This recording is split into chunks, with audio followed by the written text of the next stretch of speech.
A year after the Michigan State University shooting, multiple new gun laws go into effect today statewide, expanding universal background checks on all firearm purchases, requiring gun owners to properly store a firearm, and taking guns out of the hands of those deemed to be a risk to themselves or others.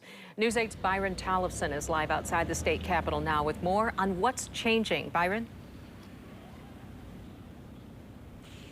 The laws were passed here at the state capitol nearly a year ago, and they're finally in effect today. Keeping guns out of the hands of people in crisis. That's the goal behind Michigan's new red flag law, now in effect 1 year after the Michigan State University shooting, aimed to prevent more lives from being lost.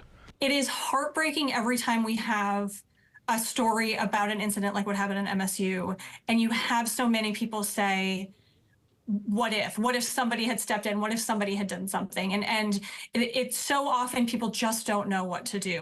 The red flag law, formerly known as the Extreme Risk Protection Order Act, allows a judge to order police to temporarily take away someone's guns if the court finds the person poses a significant risk to others or themselves by having a firearm. There have been far too many instances of tragic mass shootings where after the fact, people will say that they noticed warning signs, but that they just didn't know what to do in the face of those signs. Police officers, family members, and mental health professionals can go to the court to ask for an extreme risk protection order. The law instructs the court to hold the hearing as soon as possible. In order for the court to take someone's guns away, the petitioners must show specific instances why the person is a risk to others, like previous acts of violence, threats of violence, recent drug or alcohol abuse, previous offenses, and mental illness. The court is really going to want specifics around what has this person done or said that makes you think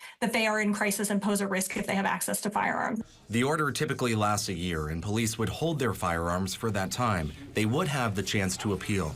It just doesn't make sense. It's clear that that's a gun grab. Republican Representative Brian Postumus of Rockford voted no on the measure over concerns it puts too much power in the hands of judges. He worries that people can go to judges anywhere in the state to petition for someone's guns to be taken away. If somebody was looking at me for red flag laws here in Kent County or looking at somebody else from the UP or anywhere else, they could find an activist judge in Ann Arbor or in Detroit. We checked the law, which says a red flag request can be filed against an adult in any county in the state, regardless of where the people involved live. The Republicans' objections have yet to be tested in court. He says the law isn't necessary, arguing Michigan already has enough sufficient laws, like barring convicted felons from owning guns.